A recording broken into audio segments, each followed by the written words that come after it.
টুল হাতে করে কোথায় যাচ্ছি বলেন তো? টুল হাতে করে যাচ্ছি পাট বাছতে। আজকে সারাদিন পাট টাট বাইছে, বিকালবেলা গেছিলাম বিলে ঘুরতে।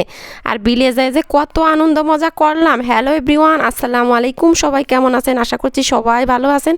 তো সকালবেলা এই তো খাওয়া দাওয়া করে চলে যাচ্ছি পাট বাছতে, কারণ আব্বু সকালবেলা উঠেই পাট উঠাইছে। আমি যেহেতু আসছি পাট বাছার জন্য, তো আমাকে তো পাট বাছতেই হবে। তো আমার বাবার বাড়ি এলাকায় না প্রচুর পাট হয়, মানে আমার বাপ দাদাদের আমরা ছোটোকাল থেকেই দেখতেছি পাট আর পাট। আর পাট কিন্তু আমি অনেক দিনই বাঁচি না, কারণ আমার বিয়ের পরে আমার শ্বশুরের তেমন একটা পাট হয় না। তো আমি এই তো এবার আসছি বাবার বাড়ি পাট বাছতে, মানে এখান থেকে পাট কাটি নিয়ে আমি জাল দিত, এই জন্য আসছি বাছার জন্য। তো এখনও মোটামুটি দেখেন ভালোই পারি বাছতে। এখানে কিন্তু আমার আম্মু আমার আপু অনেকেই বাছতেছিল পাট। এই তো আমার পাঁচ আটি মানে বাছা হয়ে গেছে, পাঁচ আটি বাইছে একটা জুটো বান্ধি আর কি। তো এইভাবে জুটো বান্ধে মানে রোদে শুকালে একদম শুকায় যায় পাটকাঠিগুলো। তারপরে এই যে আমি পাটের হাতা বাঁধতে নেব, তো আমরা একে হাতাই বলি আর কি। তো হাতা বাঁধতে যে আমার এত পরিমাণ কষ্ট লাগে কি বলবো। তারপরে এই যে হাতাগুলো আমি বাঁধতে নিচ্ছিলাম, তো ভালোই পারি বাঁধতে। দেখেন এই যে এইভাবে একে বলে হাতা। তারপরে দেখি এই যে আমার স্বাস্থ্য কাকা আজকে যেহেতু হাটের দিন অনেকগুলো পাট নিয়ে ভ্যানে করে যাচ্ছে।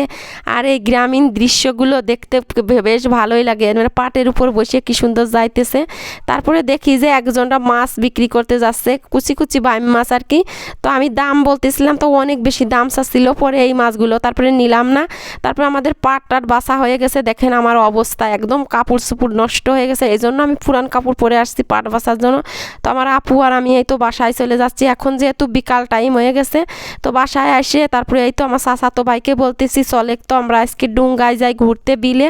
তো আমার বড় কাকাকে বলে রাখছিলাম, আমার বড় কাকায় ডুঙ্গাটা আনিয়ে দিয়েছে। তো এই তো ডুঙ্গায় চলে যাচ্ছি বিলে। আর বিলে যে এসে কতদিন এইভাবে ঘুরি না, আর অনেক পরিমাণ পানি হয়েছে, মানে আমাদের বিলে একটা ধান টান কিছুই নেই, শুধু পানি আর পানি। দেখেন তো আমি তো মানে ডুঙ্গাটা চালাচ্ছিলাম, আর দেখেন আমার হাতে একদম পচানি টসানি ভরা। ওই সহকারে আমি চলে আসছি বিলে ঘুরতে, যেহেতু পরে গোসল করব আর কি। আর এই যে ডুঙ্গা চালাতে না কি যে ভালো লাগতেছিল। আর আমরা যে বিলে আসছি অমনি অনেক পরিমাণ বৃষ্টি শুরু হয়ে গেছে। আর দেখেন কি পরিমাণ বাতাস, হাঁসগুলো দৌড় দিয়ে চলে যাচ্ছে, মানে বৃষ্টি শুরু হয়ে গেছে। আর চলে আসলাম শাপলা বিলে। দেখেন শাপলার পাতাগুলো কি সুন্দর যে উঠতেছিল বাতাসে, এত ভালো লাগতেছিল। তারপরে আমি একটু ভিডিও করে নিলাম। আর এই যে আমি তো শাপলা দিকে মানে লোভ সামলাতে পারতেছি না যে কতগুলো শাপলা তুলে নিয়ে যাব বাসায় আজকে।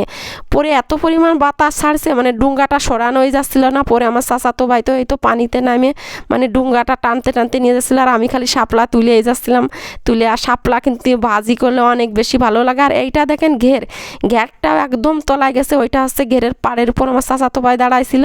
পরে তো বিকালবেলা হয়ে গেছে, তো আমি বাসায় চলে যাচ্ছি আমরা। আরে দেখি একটা বাচ্চা দেখেন ডুঙ্গা চালাচ্ছে, ওইটা হচ্ছে কাঠের ডুঙ্গা। তারপরে এই তো আমরা চলে আসলাম শাপলা তাপলা তুলে নিয়ে। তো শাপলা কিন্তু আমার সমান হয়ে গেছে। তো আমার ভিডিওটা কেমন লাগলো অবশ্যই কমেন্ট করে জানাবেন। ভিডিওটি ভালো লাগলে লাইক কমেন্ট শেয়ার করুন। আল্লাহ হাফেজ।